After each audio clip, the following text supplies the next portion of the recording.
Datangnya pelatih Sintayong di sepak bola Indonesia bisa dibilang berdampak signifikan untuk sepak bola Indonesia. Pelatih yang akrab dipanggil STY itu, walau di awal kedatangannya ke timnas Indonesia sempat mengeluh, terutama tentang fisik para pemain Indonesia yang dinilai cuma bisa bermain sampai 60 menit dalam pertandingan. Walau begitu, pelatih Sintayong tetap optimis bahwa sepak bola Indonesia mempunyai potensial untuk maju. Percaya proses adalah bukti nyata yang dipegang pelatih Sintayong untuk sepak bola Indonesia. Bermodalkan pemain muda dan tambahan amunisi pemain diaspora, kini bisa mengguncangkan sepak bola Asia. Tanpa kita sadari, pemain muda berbakat saat ini seperti Rizky Ridho, Pratama Arhan, Marcelino Ferdinand, dan Ramadan Sananta adalah hasil dari polesan tangan pelatih Sintayong. Di balik itu semua, ternyata ada satu pemain naturalisasi yang menemani perjalanan Sintayong dari mulai titik nol dalam membangun sepak bola Indonesia. Dia adalah Elkam Bagot. Jauh sebelum kita mengenal Jordi Amat, Jay Inces, Nathan Joaon, dan Justin Hubner, Elkam Bagot dulunya adalah pemain kepercayaan Sintayong untuk mengawal lini pertahanan timnas Indonesia.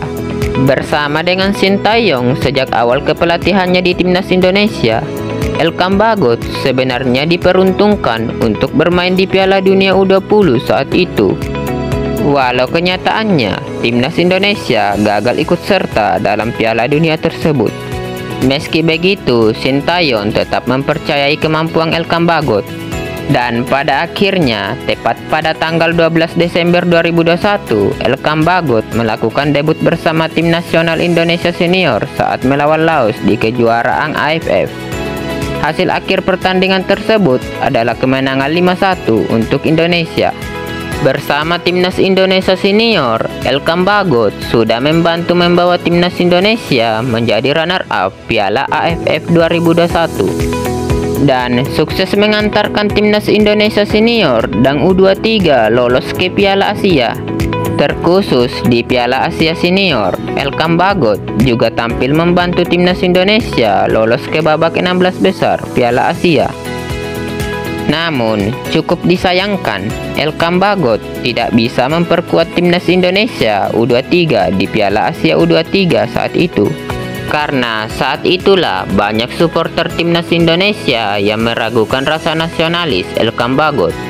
Dan pada akhirnya, Elkam Bagot langsung buka suara perihal hal itu. Dia mengatakan bahwa saya akan selalu tetap bermain untuk timnas Indonesia. Sempat ingin dinaturalisasi oleh timnas Thailand, namun Elkam Bagot lebih memilih timnas Indonesia dan menolak timnas Thailand. Seperti yang kita ketahui, Elkam Bagot adalah pemain timnas Indonesia yang jarang aktif di media sosial. Selalu datang tanpa disangka saat pemusatan latihan timnas Indonesia dan selalu siap dimainkan di posisi di mana saja di timnas Indonesia. Walau posisi asli Elkam Bagot adalah center back, dia rela bermain di segala posisi. Di timnas Indonesia, Elkam Bagot pernah dipasang sebagai striker di Piala Asia saat itu. Dan baru-baru ini bermain sebagai bek kiri di laga pramusim bersama klubnya. Seperti yang kita ketahui, klub Elkam Bagot, Ipswich Town, sedang dalam persiapan untuk bermain di kasta tertinggi sepak bola Inggris. Dan saat itu juga Elkam Bagot sedang berjuang supaya bisa masuk dalam daftar pemain expectant untuk mengarungi musim di kasta tertinggi sepak bola Liga Inggris.